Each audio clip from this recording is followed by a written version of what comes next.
Καλημέρα σας. Καλημέρα σας. Τον κύριο Αποστόλη, παρακαλώ. Ο ίδιος.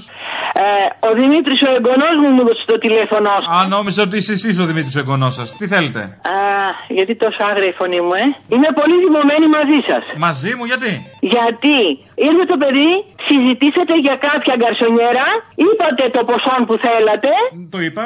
Ναι, του είπατε ότι θέλετε 200 ευρώ. Θέλω. Και μόλις συμφωνήσατε, ήρθε, μας είπε εντάξει, συμφωνήσαμε κι εμείς, η γιαγιά και οι γονείς. Ναι. Και τώρα, μόλις τον είδες και ήρθε με την κοπέλα του, ναι. αμέσως ζητάς 250. Γιατί, μπορείτε να μου το εξηγήσετε αυτό? Για να πληρώσει το τσουλί, γι' αυτό. Όχι να μένει τσάμπα στο παιδί, να πληρώνει το παλικάρι 200 ευρώ και οι άλλοι να μπει σόγαμπροι, σόνυφοι. Και πού το ξέρεις εσύ αν θα συμβάλλει η κοπέλα ή όχι? Να συμβάλλει, θα φανεί εκεί στο 50 το παραπάνω. Άσε που εγώ τον καμπινέ τον έχω φτιάξει για ένα άτομο. Εγώ είχα απολογίσει ότι θα μείνει ένα άτομο, θα έχω την ησυχία μου. Αν αυτοί βγάζουν τα μάτια τους, εγώ μένω δίπλα. Το κρεβάτι αν χτυπάει στη μεσοτυχία, εγώ τι θα κάνω? Δεν πας και δεν είσαι άντρας. Τι? Δεν πας και είσαι κουνιστός. Τολμάς να αμφισβητείς τον ανδρισμό μου? Εγώ λέω ότι οι άντρες κρατάνε τον λόγο τους και τις συμφωνίες τους. Έτσι ο δικός σου ο τιούτος λοιπόν. Άκουσε εδώ, θα μ' ακούσεις. Θα μ' ακούσεις, ακούς τι μιλάω. Λοιπόν, ο εγγονός σου, ο Τιουτιστάν, μάλλον αυτός δεν κράτησε το λόγο του. Εμένα μου άρεσε, ήταν σαν τα κρύα τα νερά, ήθελα να του πιάνω και το κολαράκι όταν αργεί το ενίκιο. Και μετά μου φέρε και την άλλη τη σόνυφη. Βρε παλιόπαιδο, βρε παλιάνθρωπε.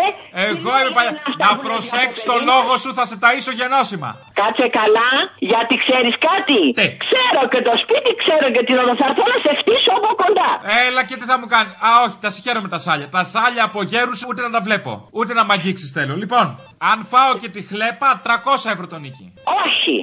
Όχι σε μένα. Όχι καθόλου, ούτε στο σπίτι σου, ούτε κοντά σου. Τι θες να μου κάνεις εδώ πέρα στο σπίτι μου, να πάρεις τηλέφωνο να μου κάνεις το μεταξά εμένα? Όχι, δεν είμαι μεταξάς. Τι, δεν είπες όχι? Μεταξύ μας τώρα, λέγε.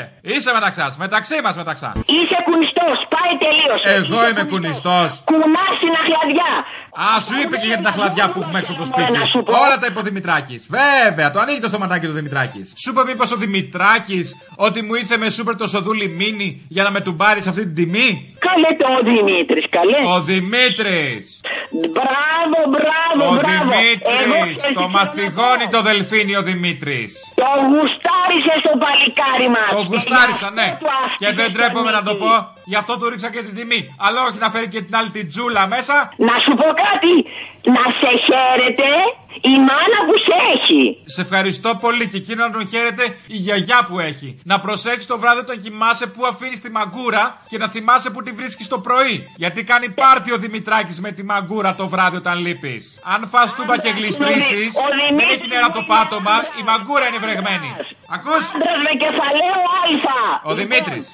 Λυπάμαι που δεν κράτησες το λόγο σου. Λυπάμαι. Εγώ λυπάμαι που δεν θα χαίρομαι το γυαλιστερό κολλή του Δημήτρη. Αυτό, τίποτα άλλο. Δεν ξέρω αν το ξέρεις, όταν σου λέει ότι πάει για λεύκανση, μην του δίνεις λεφτά για οδοντίατρο, αλλού την κάνει τη λεύκανση.